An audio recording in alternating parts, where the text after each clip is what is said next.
Good afternoon. Hopefully, you all are doing all right on this Monday morning.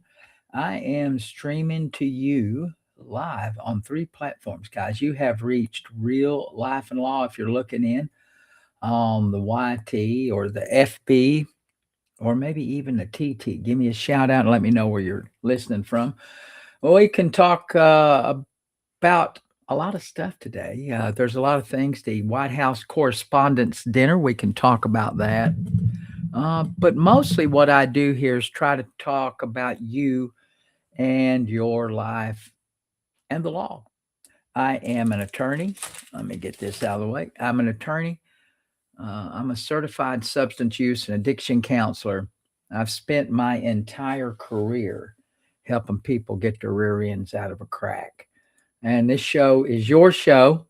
I'm always trying to tell people if you don't give me the content, it's not going to be a very good show. We'll be here for an hour on the YT and the FB. Then I'm going to transfer over to my TT channel, and hopefully we can get some things done today. So let me know that you are up and running. Let me know that you are hearing me in whatever platform that you're on. So I did a video yesterday and I posted on my social media.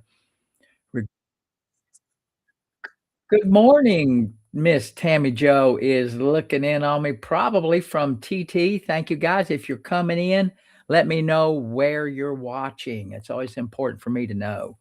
Doing all right, Tammy. Just getting ready to talk about that White House correspondence thing just a little bit.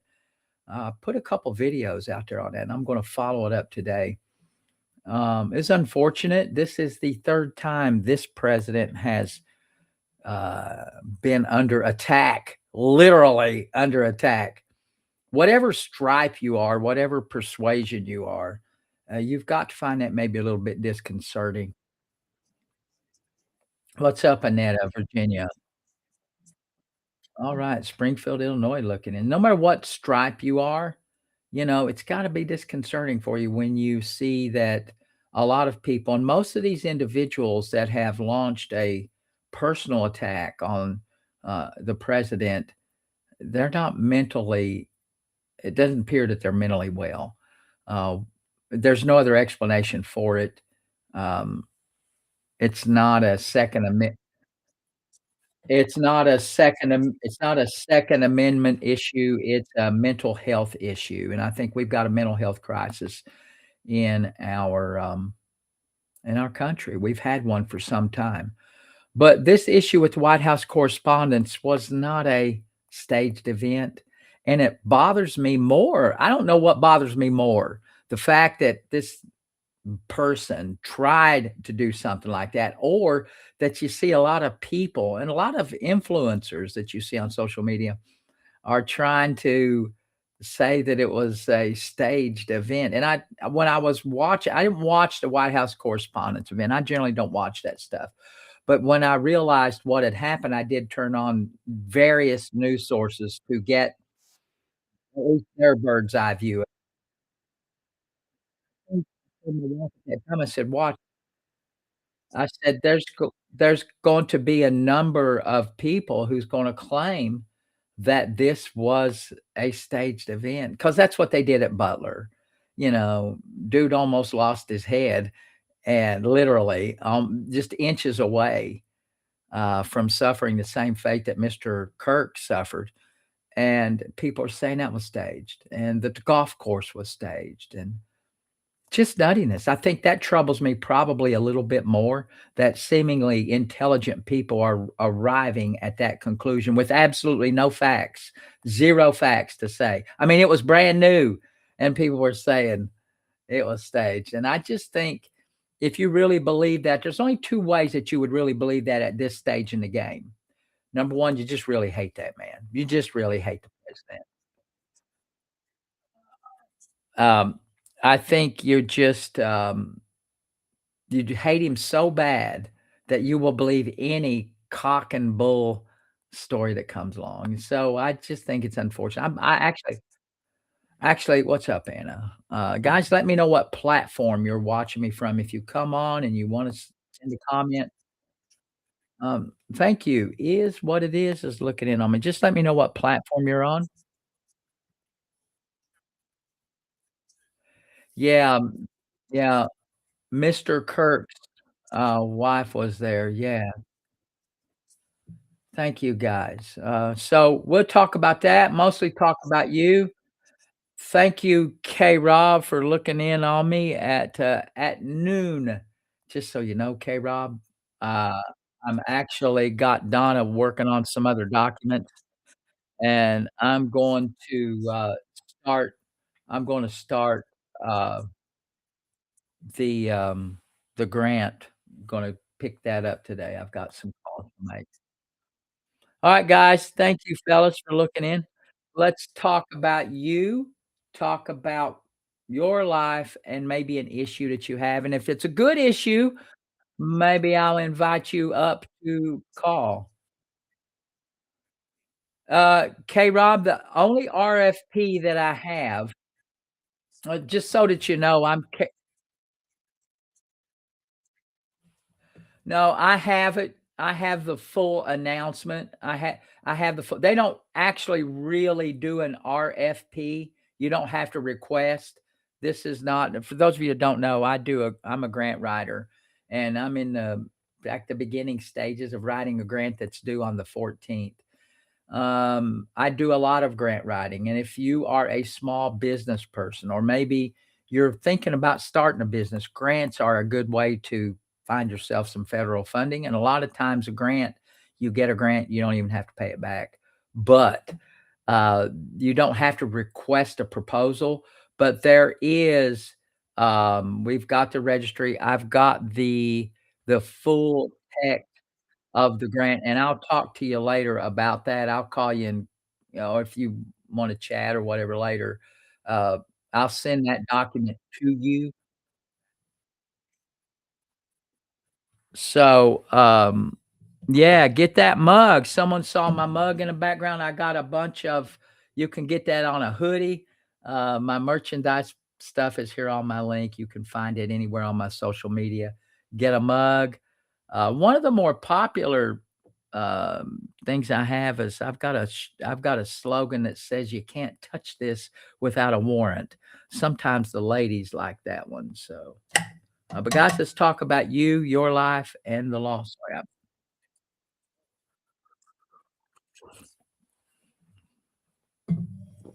Oh yeah, little bit. That is hot. So I went running this morning, just so you know. I've been working out a hip issue, but it's a little better today. I grinded out 3 miles, about 11:30 a mile. Not fast, but I'm on the downside of my running career, I think. And I'm doing some recovery drinks now. Uh, I have to do my protein intake. So I'm supposed doctor tells me I got to do 60 grams a day. So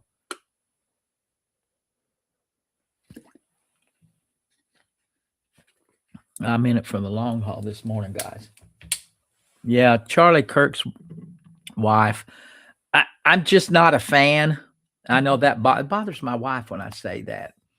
I'm not a fan of hers. I think she would do that whole organization if she stepped away. She would do that whole organization a service if she just stepped away from being the figurehead and just kind of manage things in the back room. I think her appearance, there's a lot of water under the bridge that she's standing on, and I just don't think she's the right front man or front person for that job. Um, Everything she does seems to be contrived or staged. It just doesn't look authentic, and I think people see that or they believe it. Whether or not it's true, I don't know. I've never lost a loved one like she did. I've never done that. Don't want to. Can't imagine what she's going through, but still, her appearance and the way she handles herself, I'm just shocked that she doesn't have a media consultant that tells her, "Maybe you gotta tone it down." Um, so she was there, um But you can imagine not just her, but that whole Trump family. What are they going through every time their father makes a public appearance and the specter of doom is around? It just it takes a special kind of person to grind it out, man. But he's a grinder. Whatever you say about him, he's a grinder. I like grinders. I come from a family. My father was a grinder. Um, and that's just what I am. I admire people who get up there in the face of adversity and do their job. Whether you like them or not, you got to admire the effort. So, guys, about you, you can follow me on many platforms. Subscribe to my YT and my FB. And if you're looking in on me from YT, give me loud and clear. And if you have a real good question, fellas, the best way to do that is on my YT or my FB channels. They think you can ask a more complete question. And if your question is any good, I may ask you to give me a ringy dingy so that way we can talk. I had a really good call this morning from a lady who had given birth to a child. The father was absentee, had been absentee the whole child's life. And she's married, settled in, had corrected her life and got herself in a better position and wanted to know about an adoption, what she needed to do. So it's a very good call. I always like it when people get their rear ends in a crack and then they get it out and they figure out what they did wrong. And I love it when people turn their life around and get with it.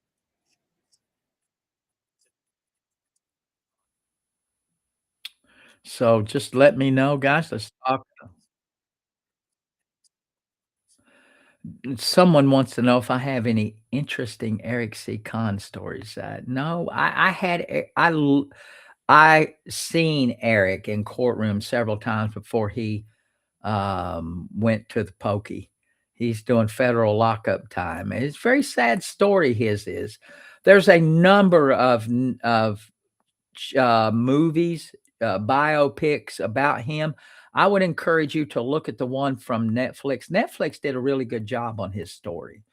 A very sad, tragic story from a fella who seemingly had it all, but he got it. He got most of what he got there in the back end of his career the wrong way, and a very tragic story. But the Netflix, I think it's a Netflix. I don't want to I don't wanna misquote that, but there's several movies about him. One on Netflix was really good.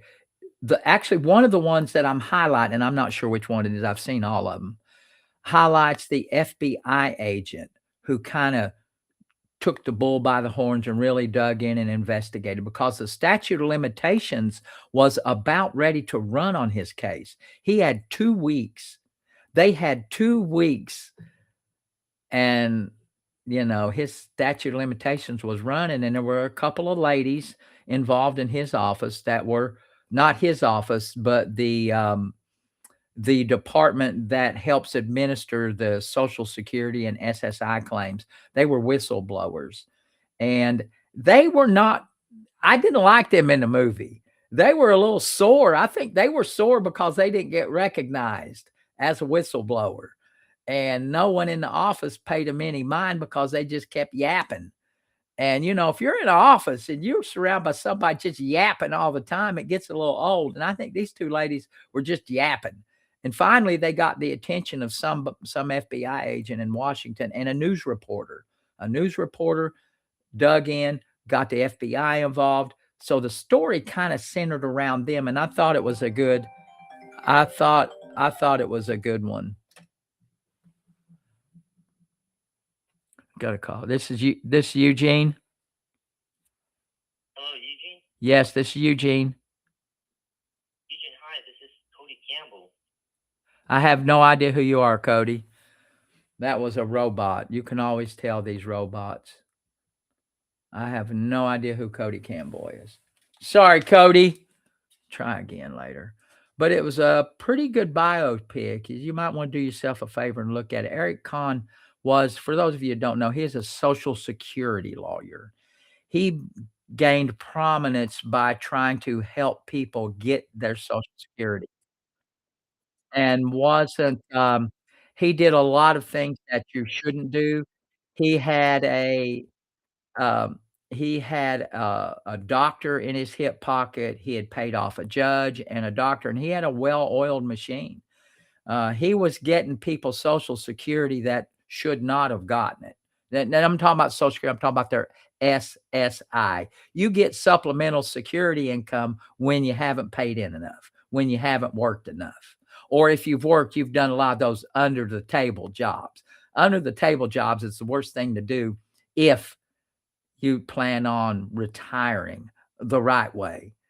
So, he took a lot of cases that shouldn't have been taken, and he had him a little network, um, and, started paying these judges, well, there was one judge in particular, he had about a 98% success rate or approval rate with this particular judge. So the judge got hammered, a couple of the physicians got hammered. Very, very unfortunate though, because he's a talented guy. He knew what he was doing, and he could have made a wonderful living doing it the right way. But, you get greedy. Greed, greed, greed.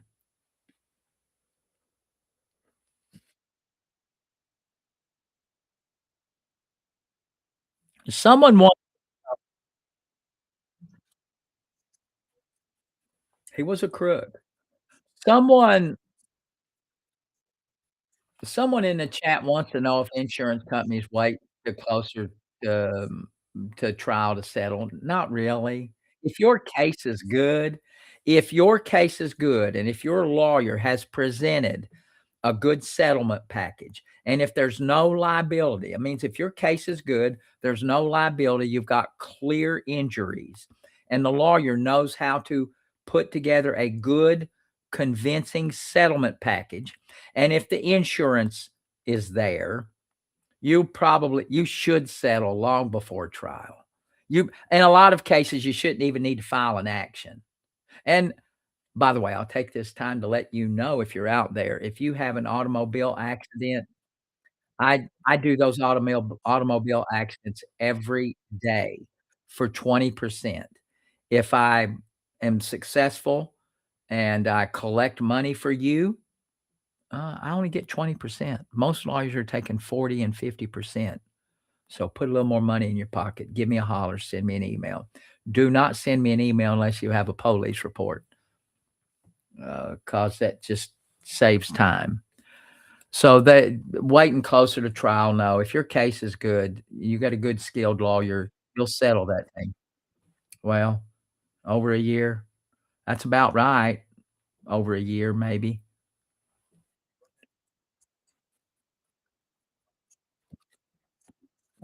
Morbid obesity. Someone wants to know if I think morbid obesity is enough to get disabled. No, no, no, no, no. Morbid obesity is something that you can fix. Disability or SSI should be reserved to people who cannot help it. Sorry, if you're morbidly obese, there's a cure for you. It's called a diet and exercise. Morbid obesity will not get your disability unless you have a lot of other complicating factors. If you have a heart condition, a bad heart condition, if you have diabetes, uh, that might help. But just 'cause you're heavy, no.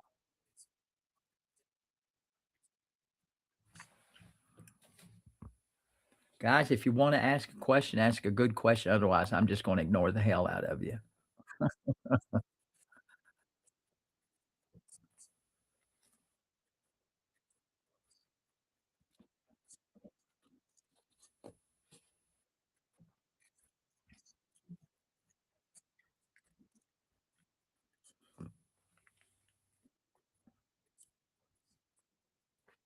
Now, if guys, just as a word of caution, if you spam my chat, I will get rid of you. We got a bunch of good moderators. I have a bunch of good people that help me.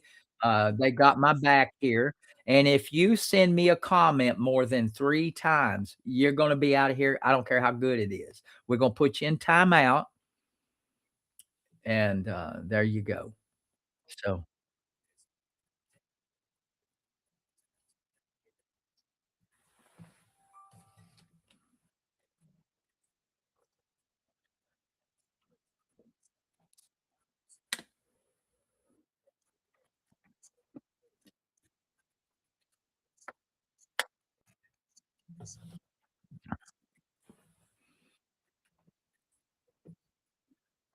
um, I've got some moderators in here. Somebody get rid of Vero Bucks, whoever that is. Trash man in the comments wants to know if it's okay. Trashman in the comments wants to know if it's okay if he gives the other party in a custody case an extra weekend of visitation. Yeah. Listen, once you if you're in a good situation, you got a good solid court order, and if there's something that you need to do and you cannot fulfill a visitation schedule, it's okay to give that person a little extra, as we say it in the mountains. Give me a little bit extra. Extra, extra is good. But you got to be careful. One weekend could turn into a week, could turn into 2 weeks, and it's a slippery slope. I would, as much as you possibly can, document while you're giving them the extra visit, document it, and try not to do it a lot. So, good question. That's it, boy. I am from Eastern Kentucky, guys. I'm a hillbilly. What's up, Tracy's in the chat. Thank you very much, guys. Guys, on this particular episode, if you are following me on YT, I'm cutting my YT to an hour. 1 hour. 1 hour is all I've got. So you can find it. I'm figuring an hour is good, maybe a little bit longer if we're rolling and we got good questions. 1 hour on my YT. I'm going to transition over though to TT afterwards here for probably until about 12:30 or so. So I'm going to be here for a while. Good questions. Follow me. Someone do me a favor and step in on the YT channel and my FB and let me know that we're coming in loud and clear. I had a call this morning, Justin, and if I hear something good and someone wants to come up, hey, I also have some donations. You can give me a donation if you like what I do and if you like my content. We play games the first and third Tuesday on my TT channel. It's fun. I'm trying to expand it. I'm thinking about expanding it to YT. We might have some more fun here on YT with my um, trivia games. We do trivia night. So, if you like what I'm doing, consider a subscription over on my TT platform, or you can give me a little donation. I got several places to give a donation. So, most notably, if you look at my profile, you'll see that dollar sign app. You know what I mean? It's green. So, you can do that. And if you really, really, really want to talk, you can give me a donation. I'll move you to the front of the line. How's that? Lit up, almost done. I can't start one without the other. Someone asked why you put lids on a drink after you have a sip. A couple of reasons for that. When you put a lid on it, it makes it harder for someone else, particularly if you're in a club or something, makes it harder for someone to drop anything in your drink. Always have a lid. It keeps it from spilling. If someone knocks it over, if you're in somebody's house, keep a lid on your drink if you can. If you spill it, you know, if you knock it over, it won't spill.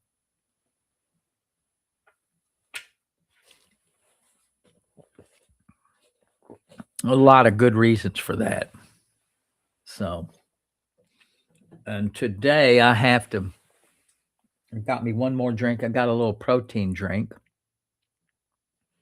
I think my hip is in pretty good shape. Tomorrow, I'm going to I'm going to do really aggressive training. Um, my training has been subpar, but I've had some injuries, so I'm going to really focus on some strength training with my hips and legs. I've got some problems.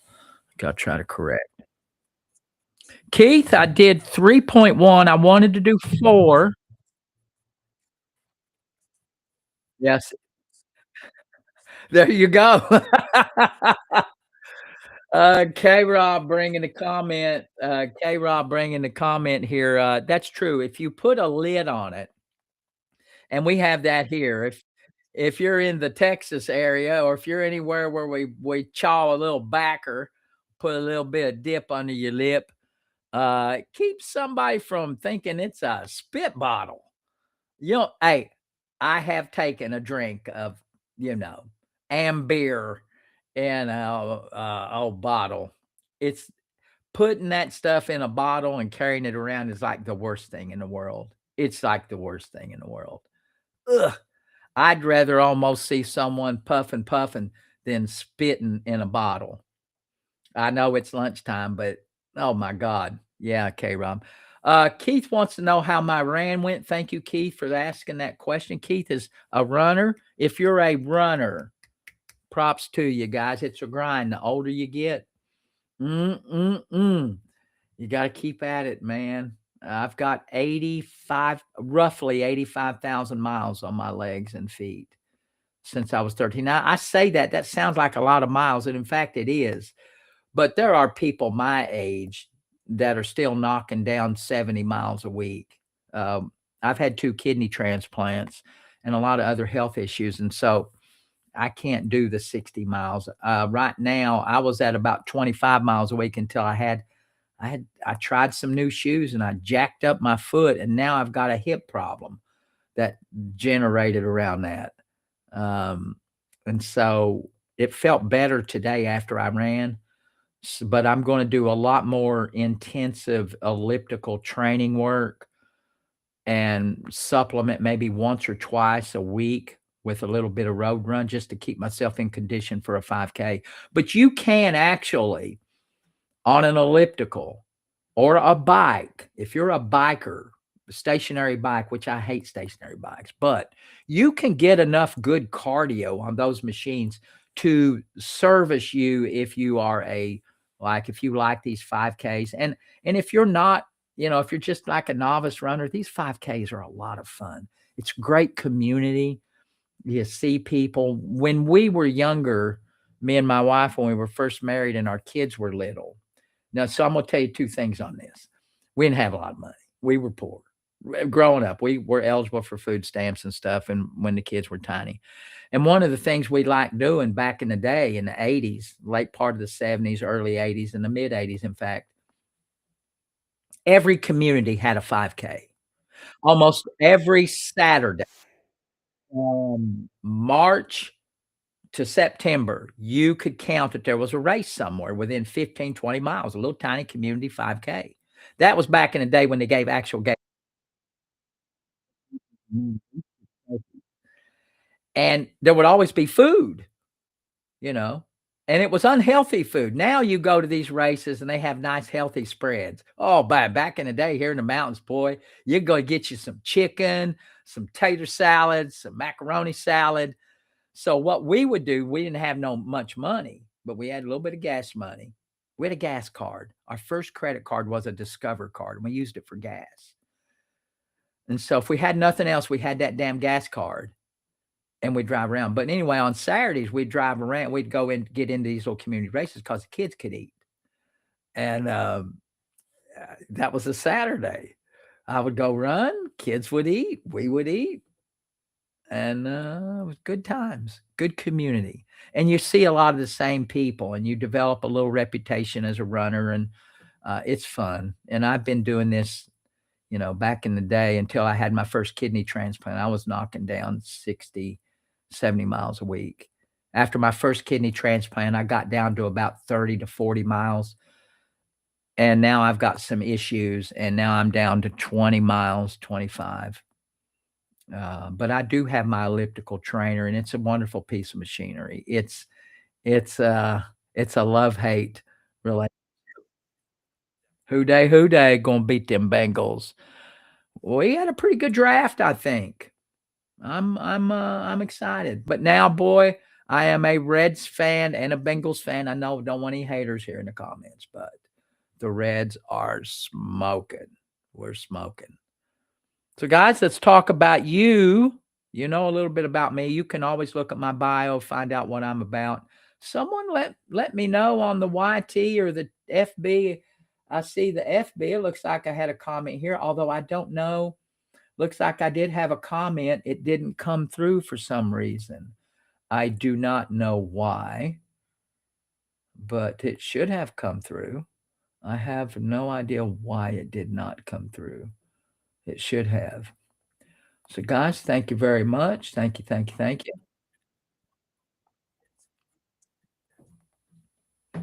So, my YT, my FB, hopefully, I don't know why.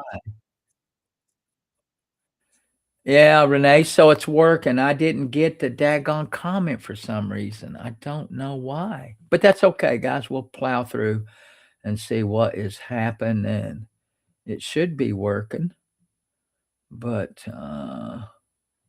don't know. I don't know. Me no no. It could be my bot. I have a robot here that's supposed to give me these comments. Let's look and see what we've got with my robot. Boom, boom, boom.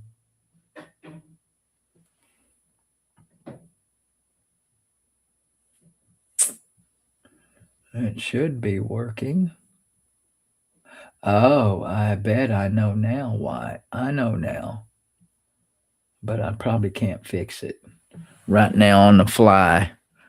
Give me a holler, fellas. Give me a holler. I know why. Hold on a second. I'm going to lean in a little bit and see what we've got. Yes, I know now why. Let's hit the little plus sign and see. Let's do this. Sorry, fellas, for what's up, Ginger? How are you? I'm gonna try this again with my little robot here. Thank you, guys. Thank you, thank you, thank you. Because sometimes with my vision, I'm visually impaired, fellas. In case you didn't know, I say it sometimes. I'm not pimping it out. Certainly not using it as an excuse. Um, but let's, yeah, try it again, Miss Renee, and see what we've got. Renee is always here. She's one of my moderators. And I think I'm not sure who else I've got. Guys, if you're a moderator, identify yourself and let me know you're in the chat. So that way we can. It should be working. I don't know why. Had this problem the last time, and I'm not really sure what's going on with my technology. But anyway, because TT is coming through and I hear it, so the other ones should be connected. I see the icons, they're here. There you go. Yes, Renee. Woo wee. We got it now. I didn't have that robot turned on, you know. We got that AI stuff and the robots. Got it here, Renee. Thank you. Got me on the YT. Thank you, guys. Let's go. Now we're hopping. Let's try to get some convo going. And I'm going to drink I have a kind of a protein drink here. My doctor, my bone doctor said that I need 60 grams because I'm not getting enough protein apparently. Um, so I didn't run hard enough today to really warrant my Core Power Energy, Core Power Elite. I love it. It's a wonderful, it's the best taste. Now, I've had two or three of these different kinds of protein things. I drink this Premier. It's a good, and I'm not shilling for them. I don't get paid by them, but it's okay. It's cheaper. 30 grams protein. It's cheaper. When it's really cold, it's tolerable. It's more tolerable. I am getting FB, Renee. Thank you, baby.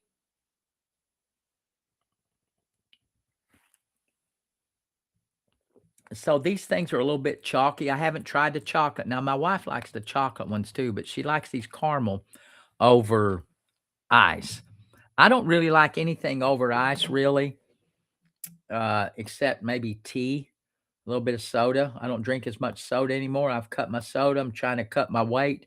I think if I cut my weight another 10 pounds, it'll help me with my running and help me with my back, and all the other shit that you get when you get older. When you get older, it turns into a, pain in the ass. So what I've got here is another. I've had two pieces of French toast today. I saved this one just for my lunch. This is gonna be my lunch. I loaded it up with peanut butter. Again, a little more protein, not as many calories. Piece of French toast, 35 calorie. I load them up with eggs. So there's about a half an egg on this piece of toast. Got my peanut butter, drinking my 30 grams. I had 3 slices of bacon today.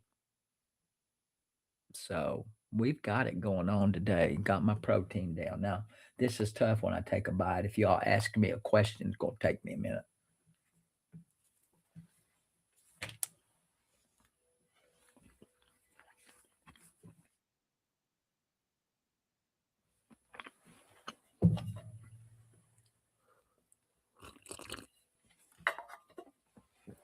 The oddest part, no, Jazzman in the chat wants to know if I made it 4 miles. No, that was my goal. I had 3 in. I could have done another 4, but given that my hip bothered me in the last race I was in Saturday, I was in a race Saturday, I didn't really want to put that kind of stress. It was still bothering me, but I didn't want to hurt nothing. And what I realized, I've had this issue before. It's a nerve issue. I think it's a low back nerve issue. When I go uphill, it doesn't bother me. So I went uphill. There's one of my courses that I run has a fairly steep incline, about like that.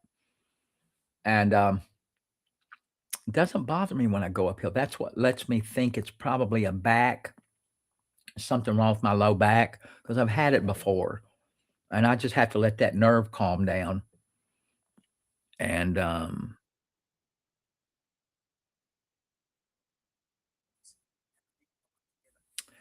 no, I'm not. I would not. Someone wants to know if I would be up for suing the credit reporting companies. No, but no, it just, you're not the goal. There's no money in it. Um, I'm not sure why you'd want to sue them. No, that's something I wouldn't do at this stage of my career. I wouldn't have done it probably in my younger days either. Just because it's just probably not likely any money in it. Man, it would just be a huge pain in the hide.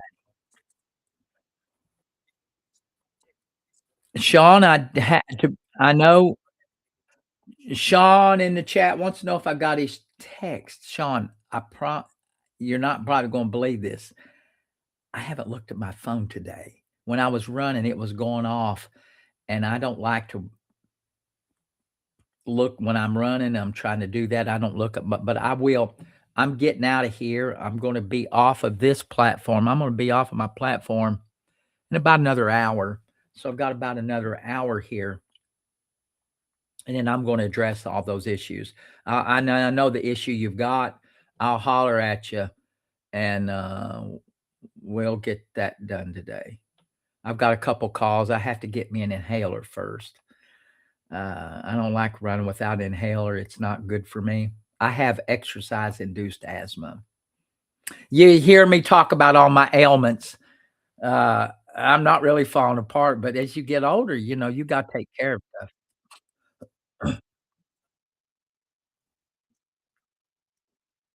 I'll get it today. If you're leaving for South Carolina, we'll work out. I'll call you in about an hour and a half if that's okay, Sean, and we'll take care of it, my brother. Much respect for you, Sean. You're hanging in there. And I don't, hopefully he won't mind me saying it. I've talked about you a lot here, Sean, on my live. I have a client, Mr. Sean, had an unfortunate issue with a divorce, and I'm helping him with some business. He's a good, savvy businessman. He ran an ambulance service, very good guy, hard worker. He has very bad health condition, and God bless him. He is now. Sean is a grinder. Now, love it. Love people that are getting out there in spite of all kinds of reasons why they shouldn't be out there doing what they do. Sean, he's not laying down. No, no, no. No laying down for Sean. I love to see that.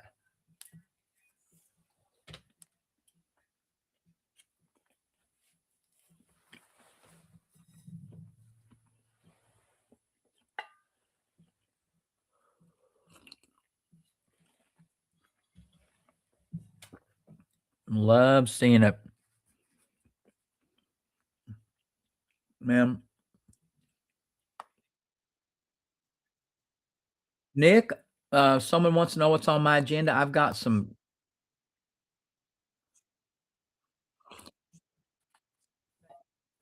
Sean, and I ain't blowing smoke up your ass. You're a grinder, buddy. Much respect. Many a guys would have folded up. They would have folded the tent up and said a couple prayers and went on. Retired to the recliner. What's up, Miss Female Magnum PI? Thank you very much in the chat. That's it. So, guys, when you're faced with adversity, you just have a couple options. I say this all the time, and guys, if you're watching in on me, I have a earpiece in.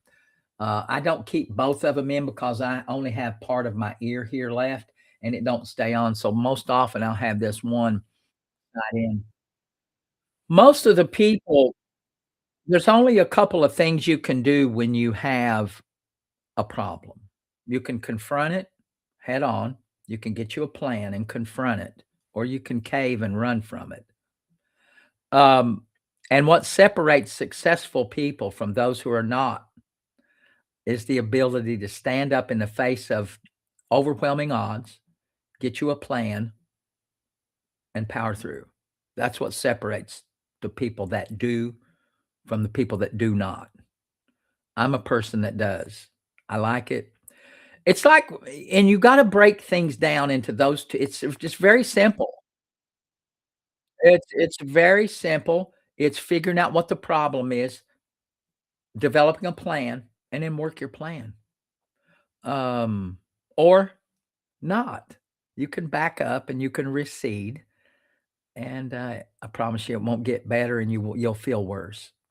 Even if you're in a situation where you have a pending horrible diagnosis, an outcome, the outcome is going to be bad. But when you get a plan, when you get a plan and you start working your plan, you feel better. If you know that you weren't gonna be here longer than a couple of years. Now we all got time. We all time's the the time is ticking on every one of us. Some of us are fortunate, we know that it's coming sooner.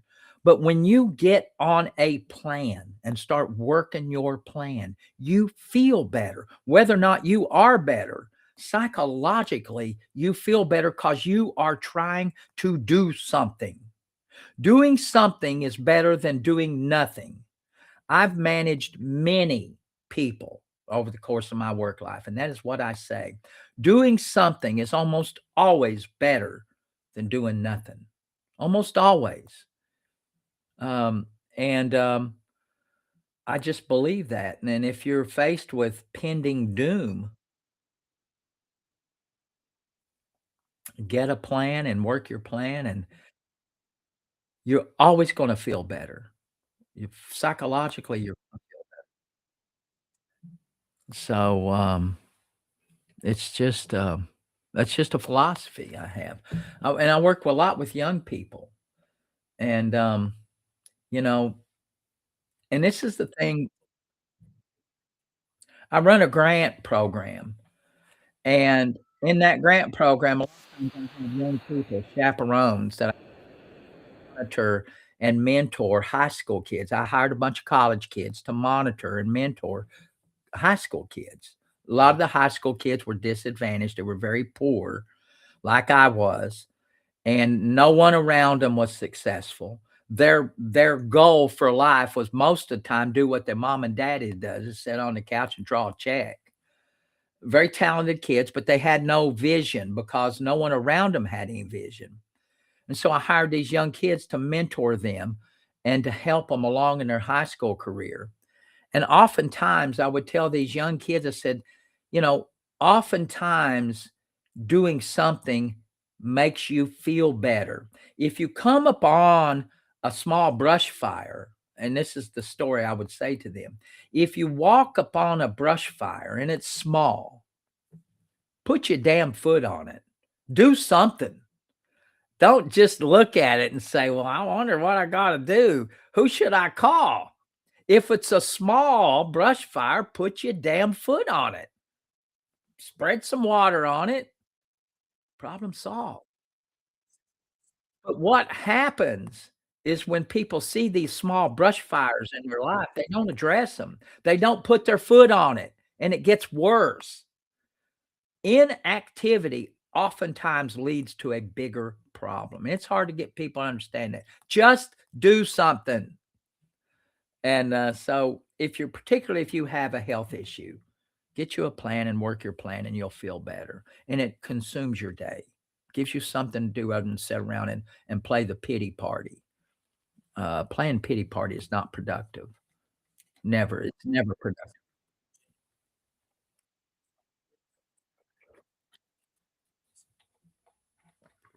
Always. Little fires turn into big fires almost all the time. But of course, and I say this jokingly, I'm a dude, I'm a man. Men are notorious for not doing anything. I call it taking the man's way out. Just ignore it. Men are great at that. Just ignore it. You got a problem with the old lady, you got a problem with the kids, just ignore it. It'll go away. It'll get better. Taking the man's way out is only a short-term remedy. It's never a plan for long-term success. I see a lot of clients, I say, "Oh, you took the man's way out, didn't you?" Taking the man's way. What's up, Kelly, in the chat? Thank you.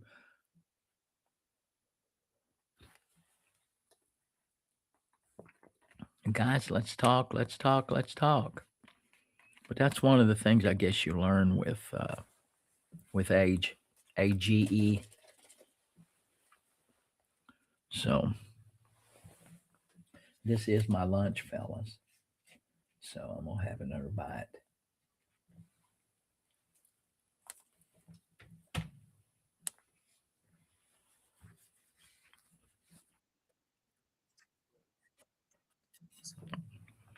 Yeah, Kelly, ain't it funny? Kelly in the chat says she learned a lot in her 60s. Boy, you know, it can be rough.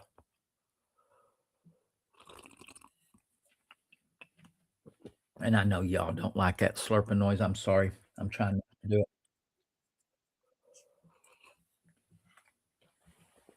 Kathy, I'm eating my lunch right now. I'm drinking a little protein shake. Got me some hot tea, Earl Grey, my favorite, and some peanut butter on a piece of French toast. So that's my lunch. I think after I get done with this, I'll have my that's it. Yeah, I know. I don't know any other way around it. All these rules that these creators say and people on YouTube will say, don't eat while you're on camera. Don't listen. I'm trying to give y'all some kind of advice. I'm not sure how quality it is, but it's what I know. The information I give you is information based on me. But all of these rules, uh, you know, we all eat. I probably do need a slurp, but I gotta this is a good mic. The problem with really good mics is they pick up everything. And I try to get out of the way, but this is hot. I could drink it from a straw, But if I drank hot tea from a straw, I'd have to turn in my man card.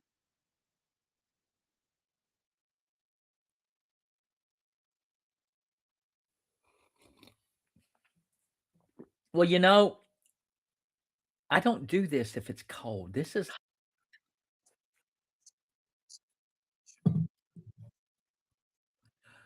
some sometime hot.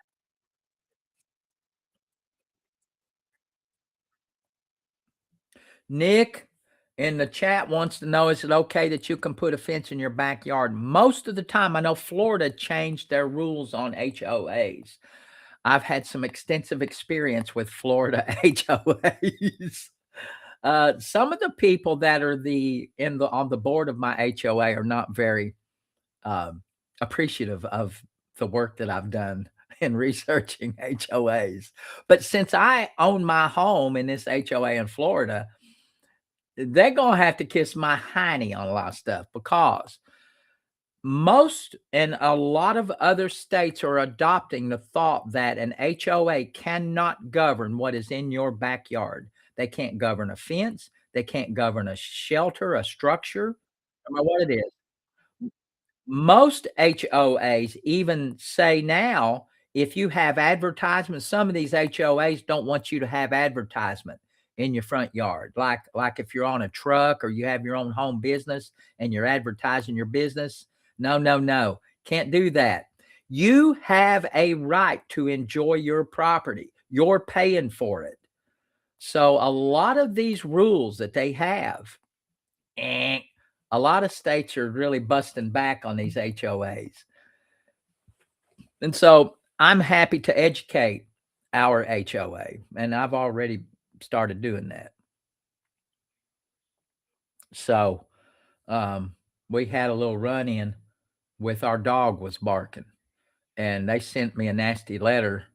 And I told them I'd be happy, whoever complained, I'd be happy to buy that person some noise canceling headphones. But my damn dog barking ain't got nothing to do with them. I walk up and down that street every day. Every day I walk up and down that neighborhood and I hear dogs barking all the time, and that's why I told the lady that authored the letter. I said, "Now, I got a dog, dogs bark. It's the first line of security that we have at our home is our dog. He notices everything and he barks at most everything." And I said, "That is a security for us. And if you don't like it, by God, get you some headphones. I will buy them." And I told her that in a letter. They have yet to respond because I said, in my packet of information does not say anything about a barking dog. And I'm sorry that it bothers you, but it's an inside animal. Shut their damn windows, put some headphones on, or learn to live with it. Right? You're surrounded by people. You've got you're going to have to tolerate some stuff. That's what you sign up for. When you live in a community, you got to tolerate certain shit just because it might aggravate a board member. Yeah, just because it aggravates one board member, that's why I tell them. But know your laws on your HOAs wherever you're at. A lot of these, like these little piddly fines, generally most HOAs now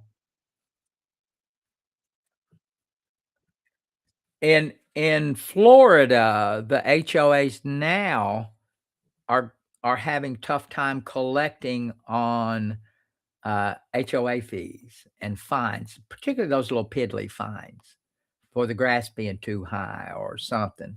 They told us once about 6 months ago that our tree, we have them big old Florida palm trees, wherever the hell they are, that we needed to trim them. Well, I sent back a letter and said they were too big, too old. Whenever you hear those kinds of vague terms, too big, too old, too much, what the hell does that mean? They got to quantify it. And I asked the lady, in the writing in a response, I said, "What do you mean too old, too big? Please tell me so I can have some guidance on what too big and too old is." And I asked them if they wanted to They could pay for someone to come and cut it the way they wanted it cut because I don't care.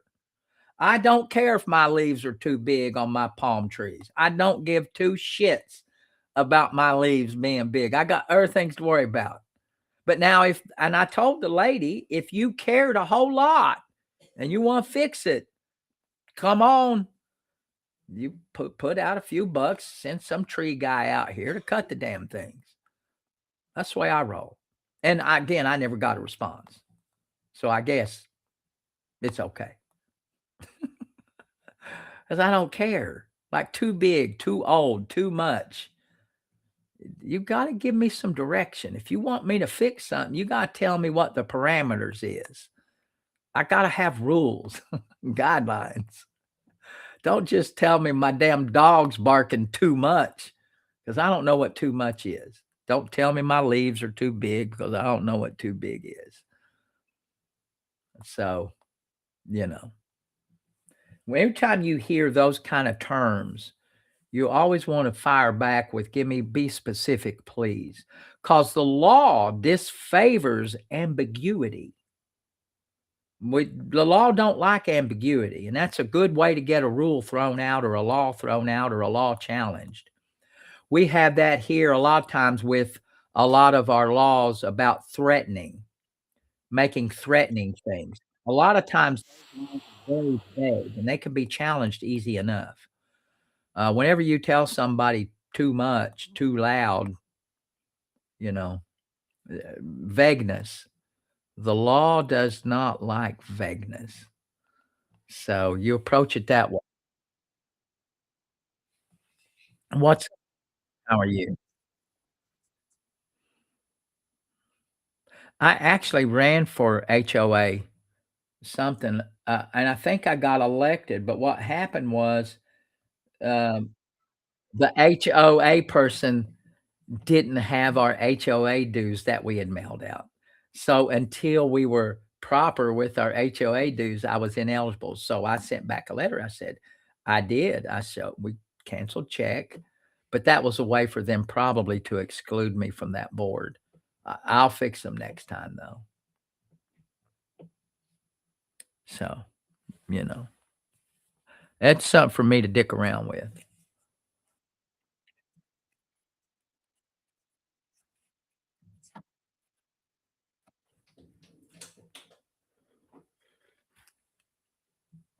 Eugene, there's something to be said for that. By the way, I like your name.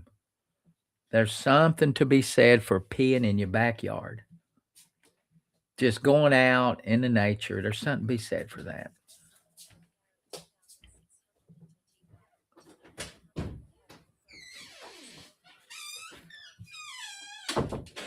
Yeah.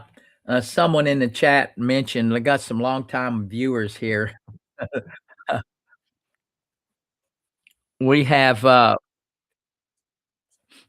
Teddy, and Teddy has an affair with the cats. And yeah, I don't think they have seen that, but maybe they have. I really don't care. So we have a nice house over there in South Daytona. We're going to go back. Well, I'm in Kentucky right now, trying to take care of a little business. So thank you. That was a comment from YT, I believe.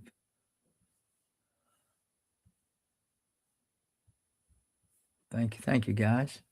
Tap, share, follow, subscribe.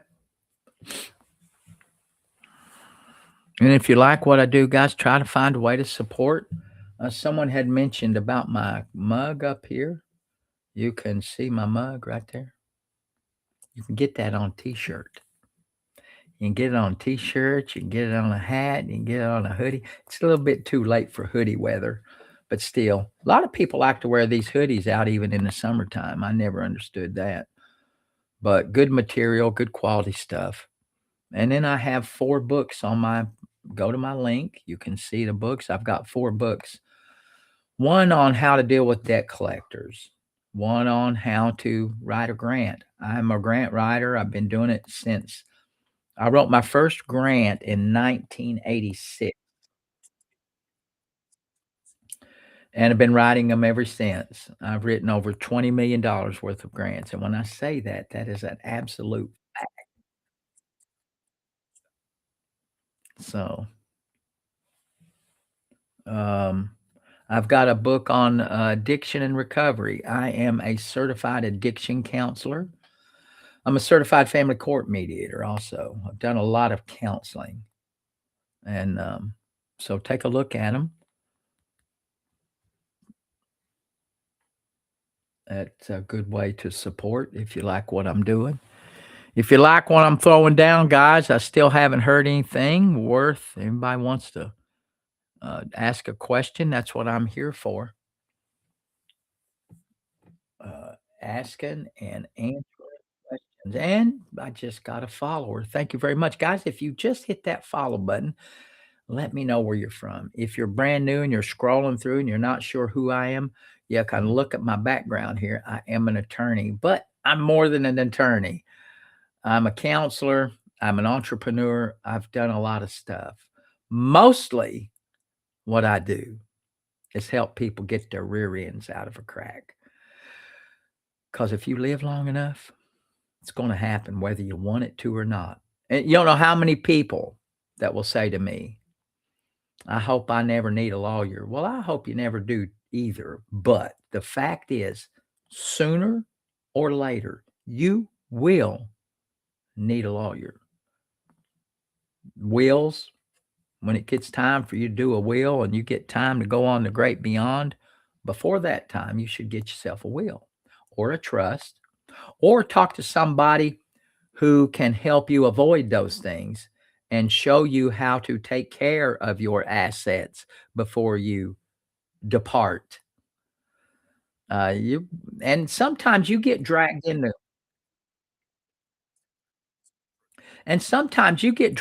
stuff. Thank you, Susie Q, with the comment. Uh, Sometimes you get dragged into stuff and it ain't even you don't have nothing to do with it. Someone sues you because they don't like you know, or you get kids. If you got kids, you damn sure gonna need a lawyer sooner or later because they're gonna get in a mess. You know, they may get involved in relationship and need a divorce. And if you're any kind of a parent and you've got the resources, you might want to help them out with that. So it's always a good idea to not be shy of getting an attorney or getting advice when it comes time for you to do something proper, legal. You can do it. Do a lot.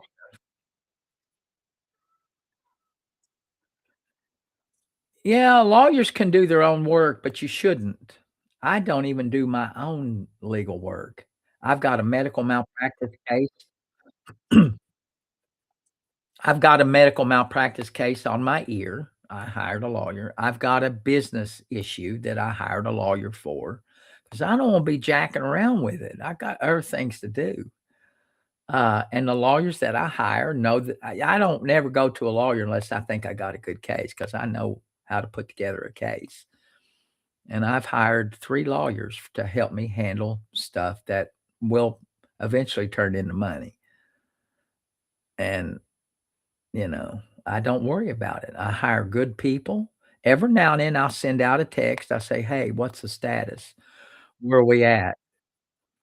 I'll say I'll say, "Do you need me to do anything?" Little couple sentences, and they always respond. Now, they probably respond because I'm an attorney, but I don't hound them. I don't I don't try to throw my input in unless they ask. So I try to be a good client, because I know what a bad client is. But I do hire 'em.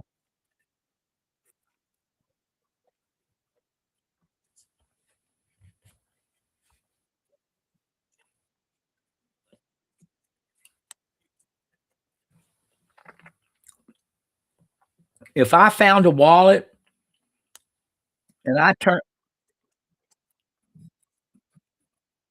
yeah, well, everybody says the justice system is corrupt. Someone in the comment, that's the comment that I hate the most of all.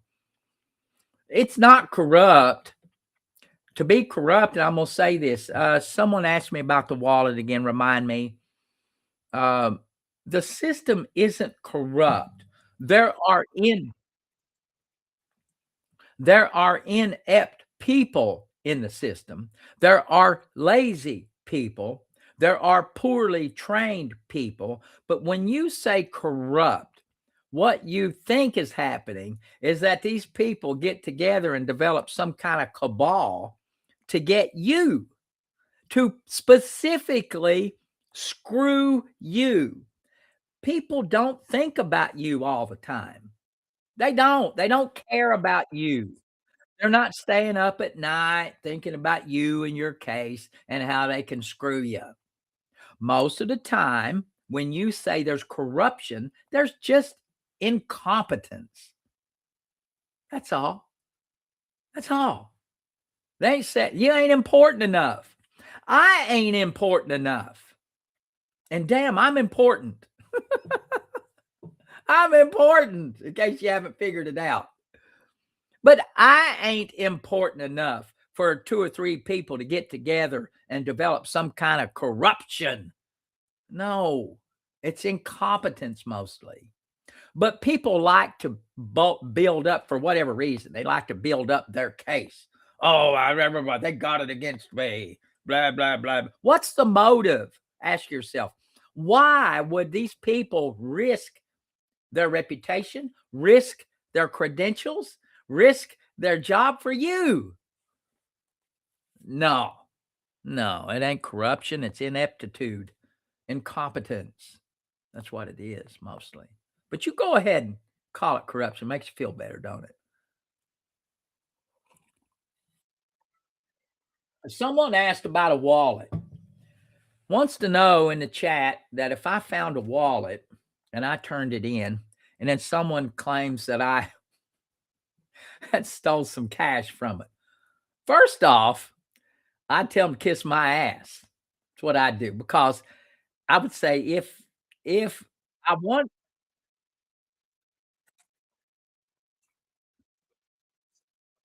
I am full of myself.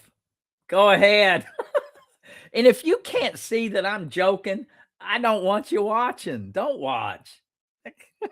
If that makes you mad, don't watch. So if someone accuses you of taking the cash after you turned it in, tell them to kiss you, honey. Tell them to kiss you, honey. Tell them if you wanted to keep the cash, you wouldn't have bothered turning in the damn wallet.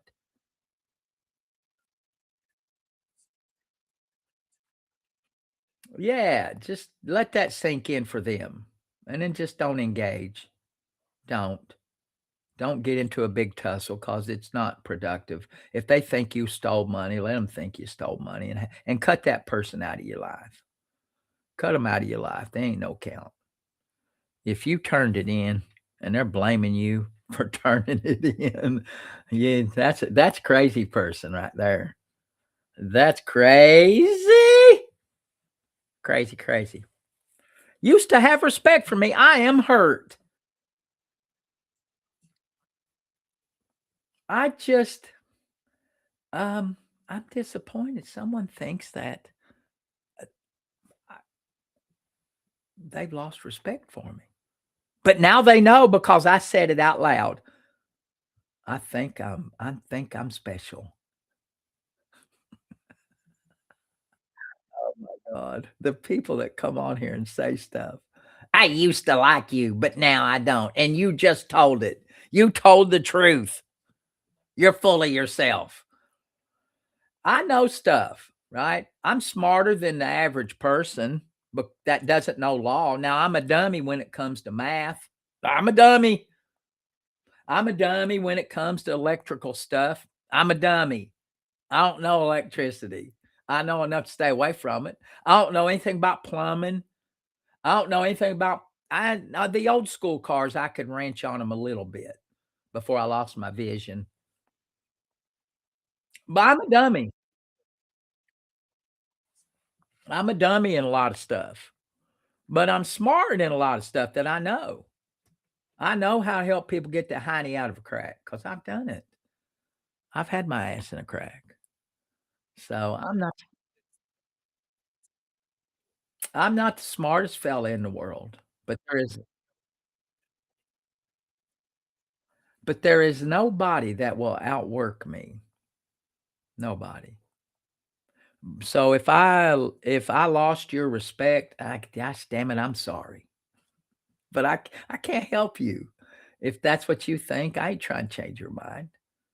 But I'm happy that you hang around and you watch. Apparently, there's something for you here. I don't know what it is, but maybe there's something here. I get that all the time. A lot of people get them a big old cup of haterade, and then they get on here. It don't bother me. I mean, you know, I find some measure of enjoyment out of it, but it's only for content. You come on in here and say what you want to about me. I don't care. But I will try to help you. If you've got a problem, I can help you. And if you listen, I could probably help you get your hiney out of a crack. But most people don't want to listen. And what happens is they get offended. When you tell them that they're doing something wrong, they get offended. And I understand that. People don't like it when you challenge their thoughts. They get mad, they feel threatened because their thoughts is part of Emily, I thank you very much. If you're a silent watcher, thank you. I'm gonna give you a golf clap. Thank you for that. I do appreciate it. I got a lot of silent watchers. In fact, there are a lot of people, Michael. There are a lot of people in my community that will come up to me and say, I don't ever say anything because I'm afraid of people in my community. I love it when people think differently. I love it. I love it. And there's a lot of people in my community that will come up to me and say, I don't ever comment on your stuff because I'm afraid who's watching, but I love it.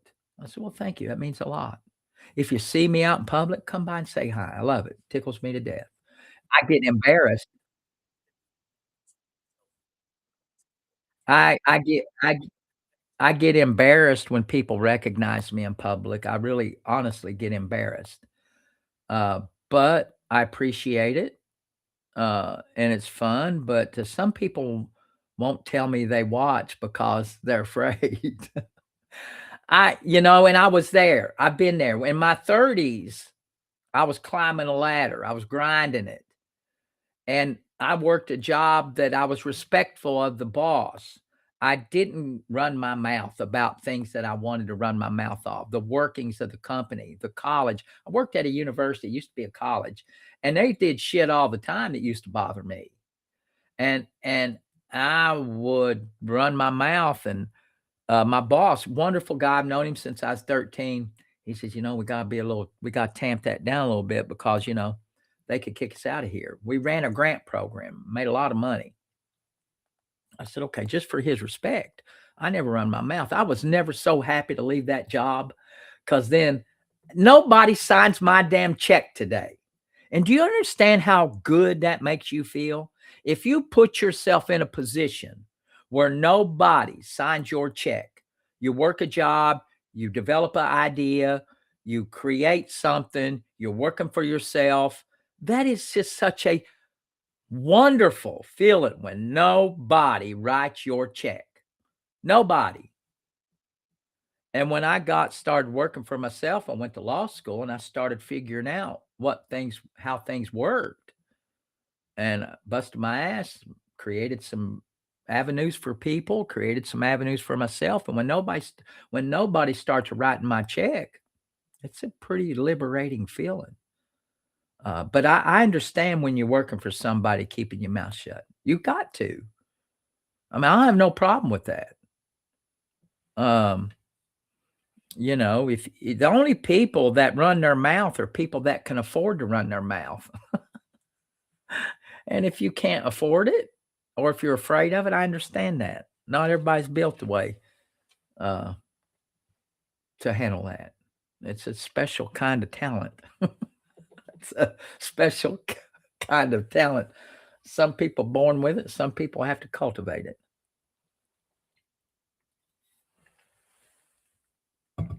but there's something to be said for not giving a shit.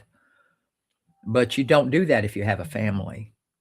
I shut my mouth on a lot of things because I had a family to feed until I was in a position to where I didn't have to worry about what someone else thought about my opinion. And it's pretty cool. And I always advocate working for yourself, trying to find out something that gives you joy that you can make money from. Um, Having fun, making money. There is, they used to have those commercials, nothing but like the Reese's commercials. You put peanut butter in my chocolate. No, you put chocolate in my peanut butter. Nothing better in the world than combining something you enjoy with money. That's the best combination in the world. Although I do like me some Reese's.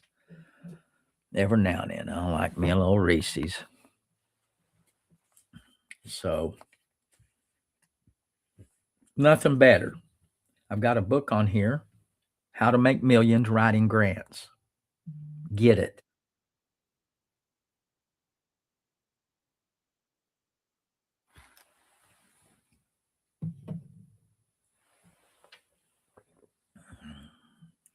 Guys, the dead air. Let's chat. Let's talk about you. Let's get this comment going.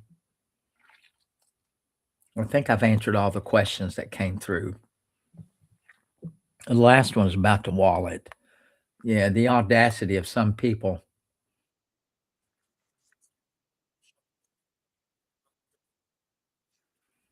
There you go, Larry. Larry in the comments was in the army, kept his mouth shut for 20 years. Now he don't GAF. Love it, Larry. You the man. Thank you for your service, my brother. I tried to get into the army twice, 2 times. Couldn't do it. Once when I was in college and once when I got out of college.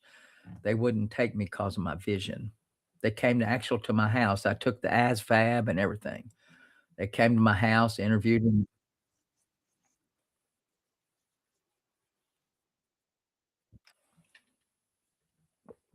That is true. If you like what you do, you don't call it work. My father used to get on to me before he passed away. He would say, if you're having fun, it ain't if you're having fun, it ain't work. That's an old school mentality. If you're having fun, it ain't work. On the other end of that coin, you get a lot of people who believe I got to be motivated before I work. Screw that motivation, right? You have to make yourself get motivated sometimes. You ain't always going to like what you do. You are lucky if you have a job that you like half of the time. If you have a job that you like half of the time, you're blessed. You're good. I would not, however, go to a job that I only liked 10% of the time or 20% of the time. I'd have to at least like it half the time because that other half, you could kind of grind it, right? If you see the light at the end of the tunnel and you're in some kind of crappy situation and you have to do something that you find distasteful, you grind it out because you know that a better day's coming. But if you're in a situation where you know there ain't no better day, gosh damn, I couldn't do it. Got to go. I have left 3 jobs in my career, 3 W-2 jobs. I call them W-2 jobs. And I left every one of them at the moment that I felt that I was not being productive. I left of my own. No one had to tell me. I would analyze it. I took stock. Man, I ain't going nowhere. I don't feel good. There's something else that I need to be doing, and I quit 3 jobs because of that particular reason. I had gone far enough.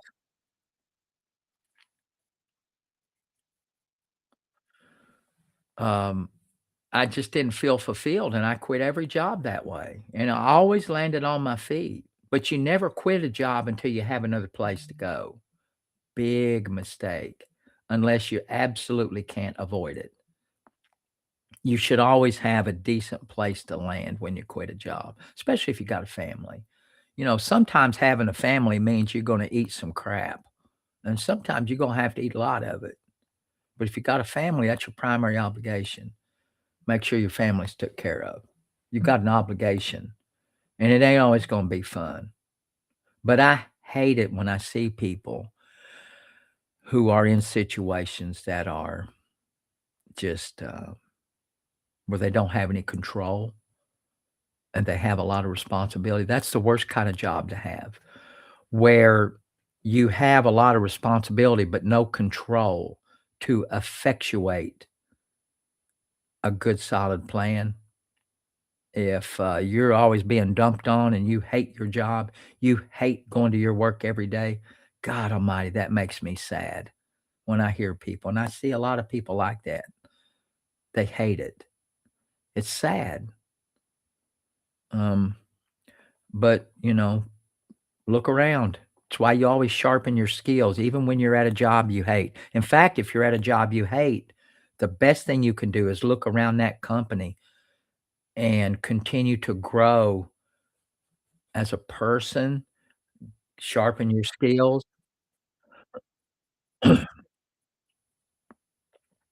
Good job. And if you love your job, great for you. But always still, even if you like it, take advantage of all of the opportunities you have at your job to learn something new, develop a skill.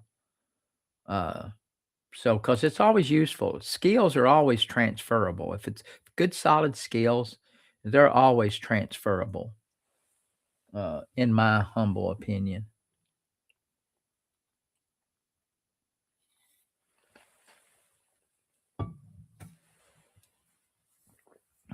Guys, let's go now. Tap, share, follow. I got a little bit here and then I'm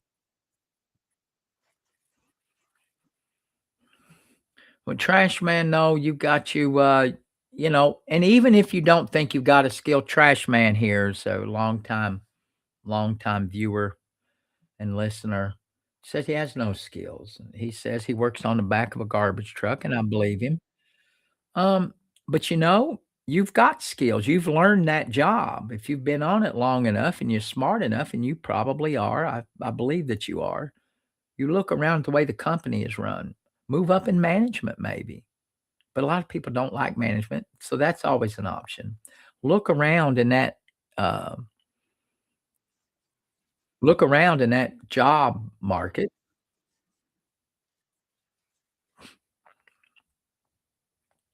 And so, always try to develop, look around, move up, become a manager. Once you especially in a job where you've got a lot of manual labor, the idea and the goal should be you're gonna work that job, you're gonna learn how that company works, and then when you get older, try to figure out how you can make your experience pay off in a management level position. That's what you should do. You move up as a manager, become a boss, you know? That's what you do. You see a lot of carpenters who, when they get older, carpenters, when they get older, are valuable as hell on a job site because they know a good carpenter, even though they might be older and they can't do a lot of the physical labor, you put them on a job site, and if they're really good at what they do, you can have them manage. They're worth their weight in gold because they know.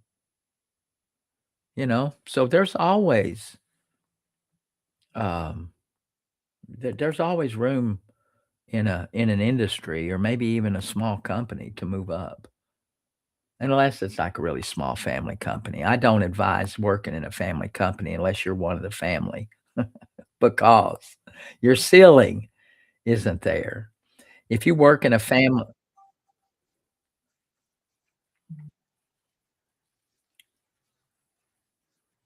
if you work, uh, if you work in certain sectors and certain jobs, your ceiling in family-run companies, small businesses, your ceiling isn't very high. And you really don't have a future in a small family company. That doesn't mean you can't work there, but if you've got goals of moving up into a small family business Probably ain't happening, especially if there's young people, relatives in that company. You're always gonna get table scraps, which is okay. That's all you do, that's what you do. If they pay you well, take care of you,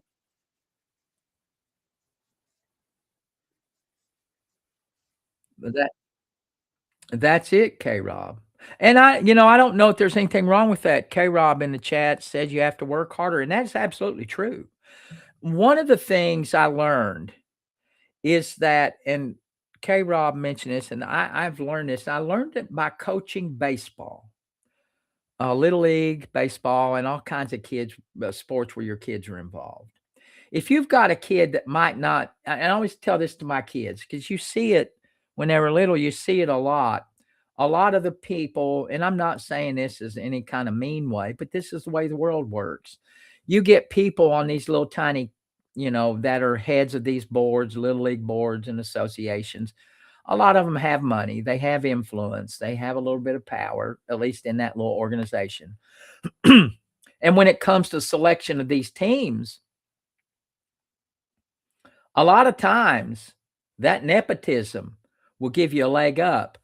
But this is what I used to tell my kids.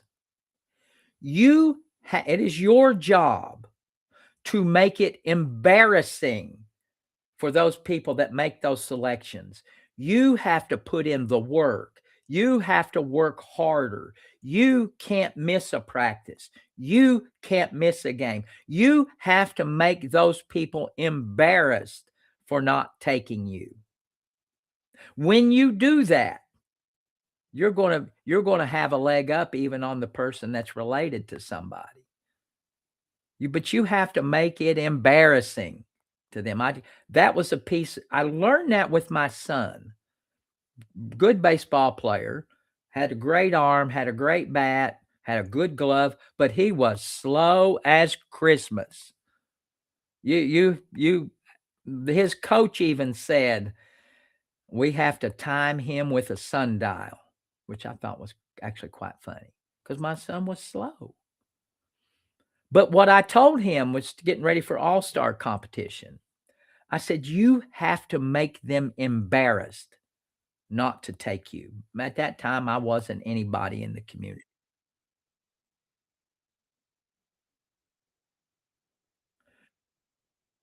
Yeah, but that's true. My daughter's in the chat, and she knows this.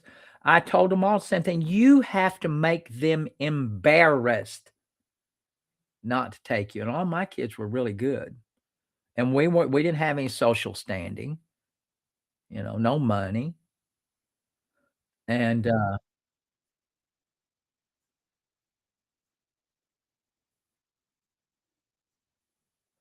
yeah. So, you just have to make these people embarrassed. If you're working a job, you gotta make it embarrassing for that manager not to notice you, and sometimes you gotta eat a lot of extra crap. Eat some extra crap, and there's nothing wrong with that if you've got a goal. Now, I'm not eating crap for nothing. If I got my eye on the prize and I have to eat a little bit of crap, I'm gonna do that. But you gotta make these people embarrassed. Nepotism is a real thing. I don't particularly have a problem with it. But I will tell you this, and my daughter's in the chat and she'll tell you. I would never hire my kids if they weren't at least as competent as other people.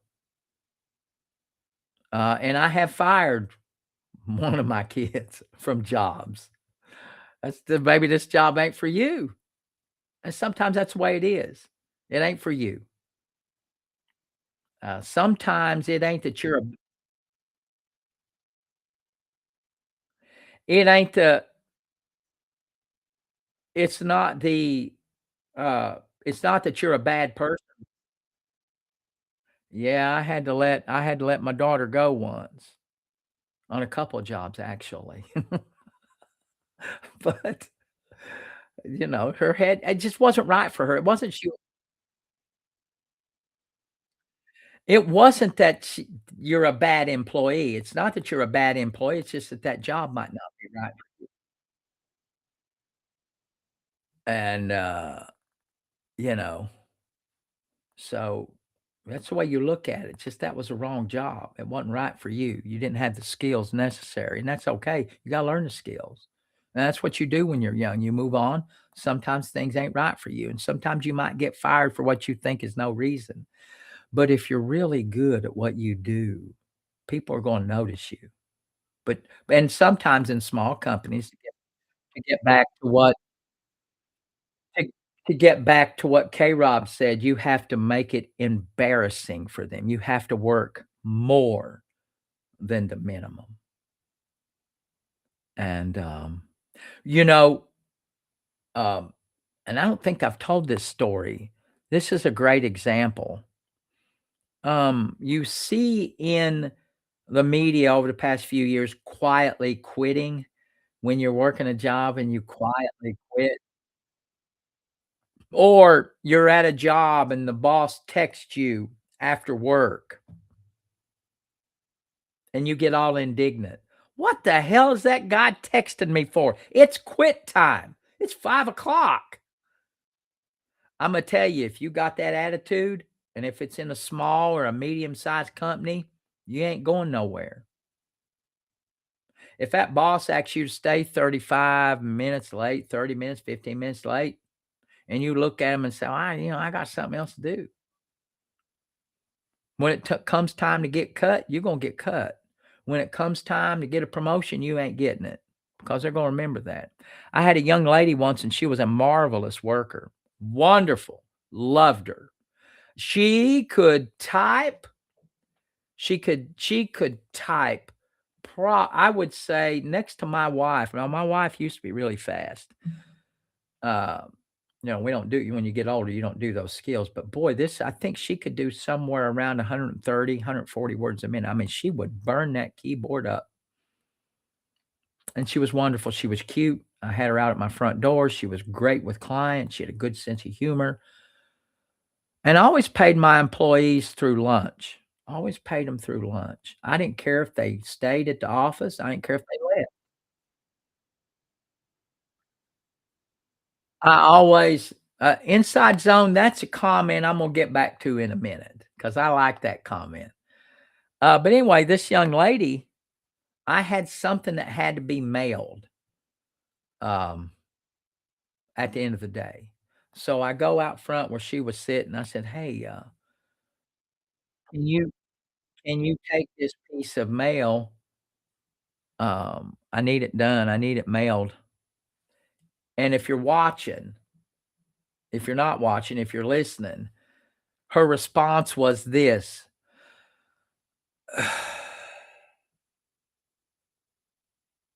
And she looked at me. She said, "But I have to go groom my dog. I have to take my dog to the groomers." And I looked at her and I said, "But I need this done." I said, "I pay you through lunch." And I hate to pull that card. I hate it. But she was young and I was trying to send a message to her. I said, "I pay you." I think I paid her about $14 an hour.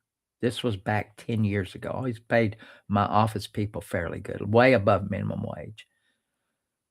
And I said, "Add it up, how much money I pay you over lunch that you can go out and goof around in." I said, "Add that up and tell me how much money that is." And I sat right there until she did it. I wanted to make sure she understood, you know, 5 times 14 times 20, roughly 20 days in a month, in a work month. It's a lot of money. She added it up. I said, "Now, I need this done. Can you do it?" And she said, "Yeah, I'm sorry. I'll do it." Now, someone in the comments says, there's always the other side of that. If you work hard, you get taken advantage of. That's baloney. Sometimes it's true, but oftentimes that's baloney. That is said by people who just don't wanna do extra. That's the cover they use. "If I do it, I'm not gonna be appreciated." Well, they're giving you a job. How's that for appreciation? I always hate the thought of a bonus. Your bonus is I'm paying you what I told you I'd pay you. Well, I mean, that's the thing. "Oh, you're not giving a Christmas bonus." It's called a bonus, right? It's called a bonus. It's extra. I hate it when these athletes renegotiate their contract. If I was an owner of one of these teams and I was paying someone really well and they come to me in the middle of their contract and say, "Well, I'd like to have a little more." Well, hell, everybody on the team like to have a little more. I'm paying you what we agreed to. If you don't like it, when it comes up again, you can leave. So you're getting paid. They're giving you a job. And you can say that. That's a defeatist attitude. "They're not going to respect me. I'm not going to do it because I'm not getting anything extra." I used to have saying to people in my office, if it goes to hell around here and I have to cut jobs, if it if everything goes to hell and I have to start cutting people, there's only one person here that ain't getting cut, and that's me. Because back when I had really good vision, I could do everything in the office. Now, could I do it well? No. But could I do it? Yes. And everybody in the office knew that. If I have to start cutting, I'm going to be okay. It's not going to be pleasant. I'm probably going to have to work more. But if it comes right down to it, there's only one person going to have a job at the end of the day, and that's me. So keep that in mind. I always tell people, keep that in mind. If we don't have people that come in the door, we don't get money. And then someone gonna have to go or take less hours. But there's one person that ain't gonna go, and that's me. And I say that not to be threatening, just to kind of get people back into focus because sometimes you get in a job and you lose your focus. You lose your focus. You're getting paid. They gave you a job. They don't have to. So when they ask you to do a little extra, do a little extra with a smile on your face. If I have 2 employees in my office and one does the extra, but is pissed off about it, and I feel like I have to take a beating every time I ask them to do something extra, and I have one, I don't care if they hate it or not, but if they appear to me to be okay with it and is pleasant about it, that's the one that's going to get the cheese. That's the one that's getting the cheese. If I have extra at the end of the year and I give a bonus, I don't have to give everybody the same bonus. They're getting the cheese. If they don't make my job uncomfortable, if I feel like if I feel like if I feel like I'm going to put them in a bad position or a bad downer, if I ask them to do something extra, when it comes time to give out the cheese, they ain't getting it. But the person who seems to be okay with it, or at minimum doesn't cause me any grief, I don't care. I don't. Oh, yes, Sasha. That's the thing. You see a lot of these people, and it's usually a young person that doesn't know shit from apple butter. You're texting me on my day off. I'm on vacation. I'm on vacation. Like, really? I'm paying you. Because I'm notorious. My assistant, Donna, she's wonderful. Donna is wonderful. I text Donna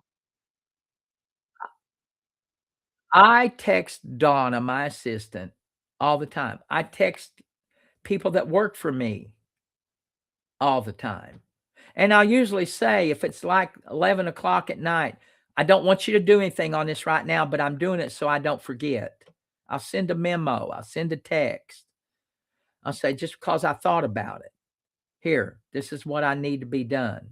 You don't got to do it now, but keep it on top of your head.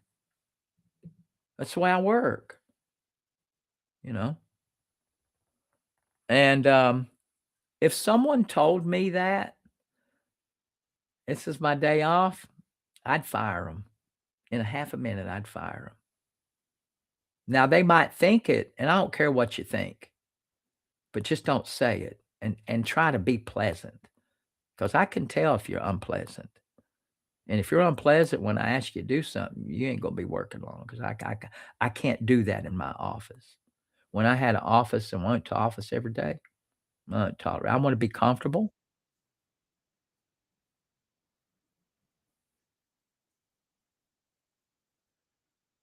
There you go, K-Rob. Absolutely. Like Donna, she's part-time, but I always tell her if I have to do something extra, like this grant, I've put her to work. We're working our, I have an appeal. Donna's got that on her desk. She cautioned me today. Donna says Donna says, "Now the thing is due June 1st." Yeah, basically, she's telling me not to leave her hanging. I said, "I won't. I'll have it done by the middle of the month. I'll have it completely done because it takes a good portion to put those things together. I'm gonna try to squeeze that in probably in the next few days." But she's helping me with my grant. I text her, we have a good relationship. I said, "Just put your" now she's not salary because 'cause I'm not turning the kind of money to do a salary.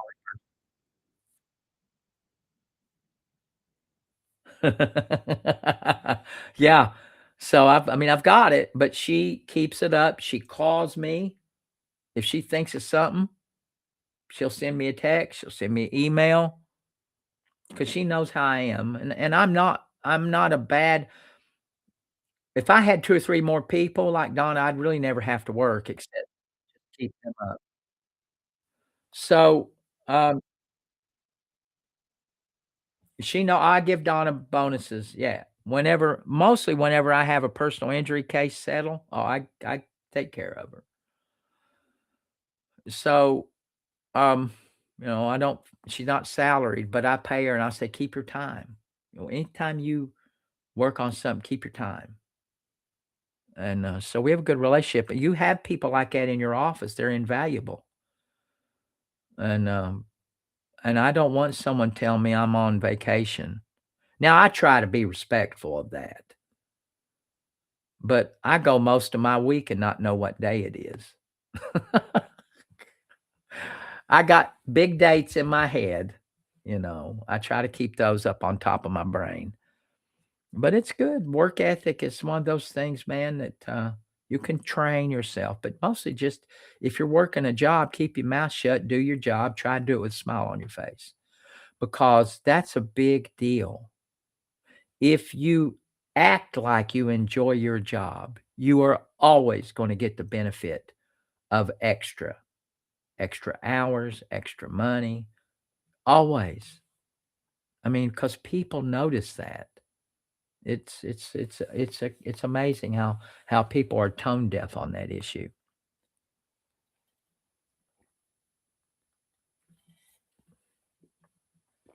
Because I will let someone go.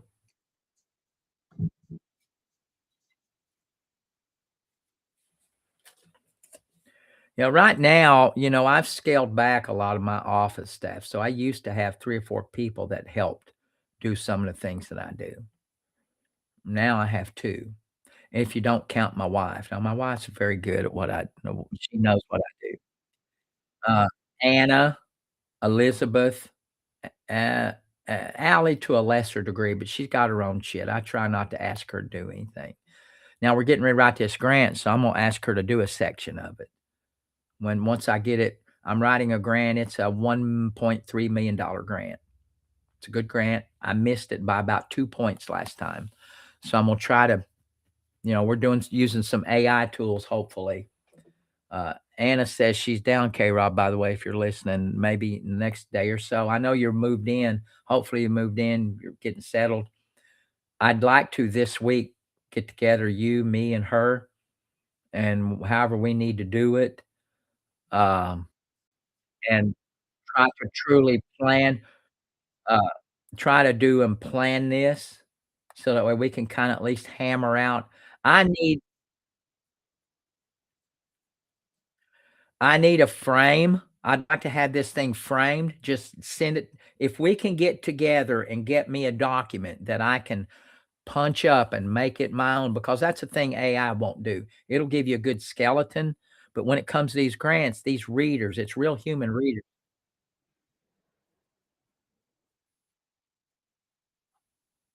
Well, can we give me a time and me and Anna will sit down.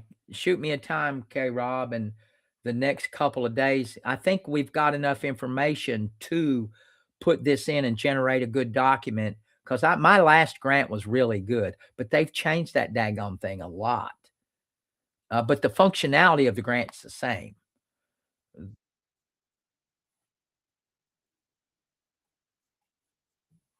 All right. I'll send that to you. Marianne looked at it last night. Maybe if she's on the chat, I'll ask her to send it to you. Um, the RFP, yeah, is from the Federal Registry. It's Are you talking about the RFP that maps out the description of the grant, how it's supposed to be laid out, how it's supposed to be submitted, the selection criteria? Because mostly what I've seen.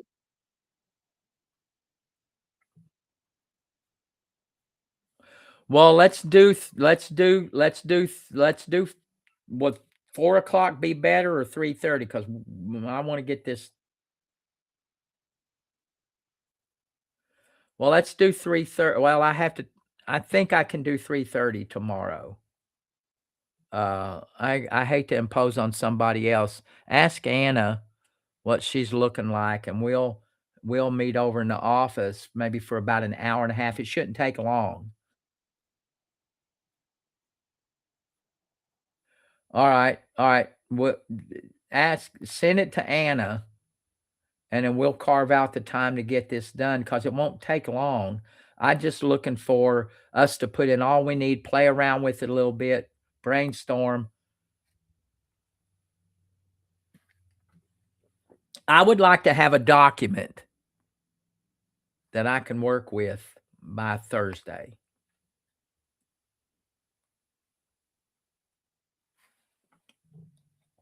So send Anna a message and let her know. I mean, I'm flexible.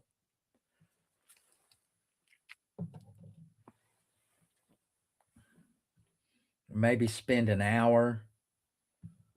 I I'm not sure if they had something they wanted. I almost thinking they had something they wanted to do Tuesday, but I want to get this damn thing done. So anyway, guys, it's and then having partnerships. Okay, Rob, and you develop partnerships over the course of your work life that will help you do what you need to do. And it's always a good idea to continue to network.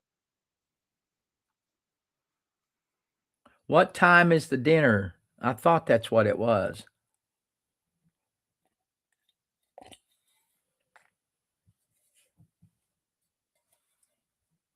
Because I really want to get this done.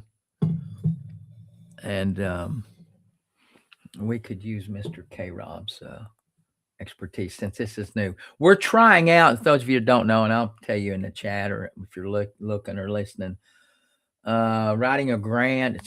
It's a big proposal. I've done a couple of these. This particular grant, I failed at it twice, but really close. Like, close.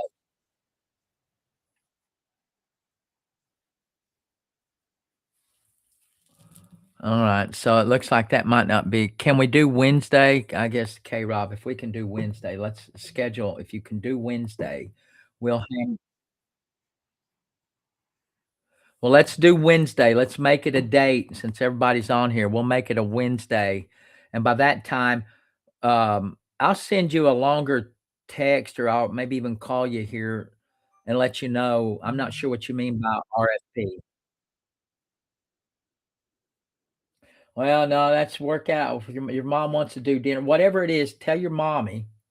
Let your mother know, Anna. All right, guys. Sorry to bore you with these trivial details here, but having people that you can network with and help you accomplish your goals is always a good idea. You should always have 3 or 4 people in your network who you trust, who know things, and are of a like mind and help you move your boat.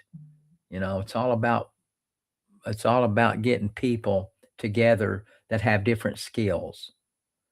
In fact, in my grant book, I say this very thing. In order to write a grant, and which is what we're talking about now, so I'll go on a little bit about this.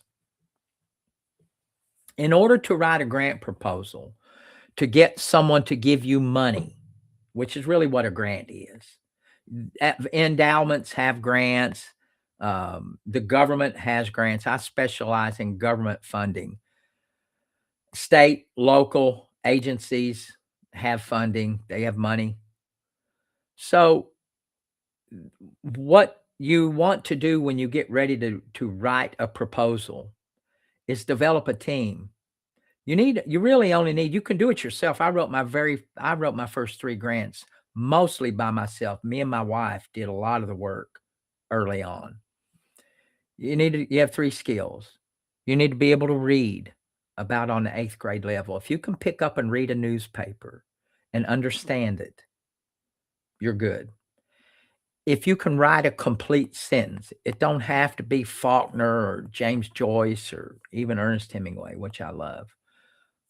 You have to be able to write a clear, complete sentence.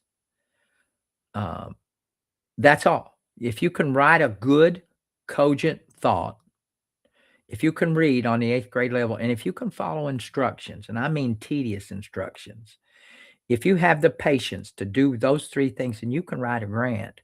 But the best thing about grants and the most effective way is to get, because no one person can do all that. I'm horrible with math. I'm not real good at budgets. I understand budgets, but I'm not good at it. My wife is really good at budgeting. She understands it. She knows how to work with spreadsheets. I don't. I'm not good at it. Um, I'm a good conceptual fella when it comes to writing. A lot of these grants that I write, and you'll see them, they have a needs section. You have to convince the readers that you need this project. I'm good at that. I'm good at looking at the data, and I'm good at shaping it and turning it into something that a reader, after they read it, they'll say, shit, they really need this. We want to give them some money. But there's a lot of things I'm not good at. And you develop a team, and I say this in my book. You want to develop a team to supplement the skills that you don't have. If you're not good at proofreading, which I am not, my wife proofreads all of our stuff. She's the one that I go to after the grant is ready. After I've done all I can do, give it to her and let her make sure that the formatting is right and that all the charts look good and that it's ready. And Anna helps out with that too. Anna helps me submit. Anna does the submissions. She's done the submissions and she helps read it. And because she knows what these things are, she understands them. This particular grant. So it takes a team. I had one lady I paid the last grant cycle, and I'm just still, every time I think about it, I get mad. I paid her to do one section, and that section scored 1 point out of 5. 1 point out of 5. And when I got to looking at it, it was miserable. I paid her pretty good money to do it. It was miserable. We lost the grant by a combined total of 2 points. So, and it was her section. I scored a perfect score on almost every section I wrote. I wrote two sections. But even at that, you're looking at, we had a score, I think maybe 101, 105 was a ceiling. I think we got 101 or 102. So 103 would have gotten us a grant. I think it was 101 and 103 would have earned us a grant. So she failed miserably. And So there's things I'm not good at, and I try to hire people who know what they're doing. And but it's fun. I enjoy that process. So that's where we're at. Get you a team together. If there's something you're weak at, get you 2 or 3 people that you really trust and you have a team, but I tell you how to do that in my book. So if you're thinking about starting off, becoming your own boss, maybe you're working a job and you look around that job, you've done it for a while and you say, God almighty, I could do it better than that. Then you got to do it better. And if you think you can do it better, get off on your own. Start your own business. Write your own check. It's the best thing in the world. Now you're gonna struggle a little bit in the beginning, but once you get going, it's the best thing you'll ever do. So guys, on my YT and my FB, I'm gonna wrap this one up. I think I've had some good this was a good show today. I'm gonna keep this one. This one's a keeper. I don't keep all these YouTube shows. I'm trying to get better at just confining my YouTube to an hour, hour and a half, talk a little bit. So that way, if you just want to listen, you're going to get some good information. We had some good talk, some good conversation, guys. I really do. I do appreciate it. I really do. So, guys, listen, I always wrap up.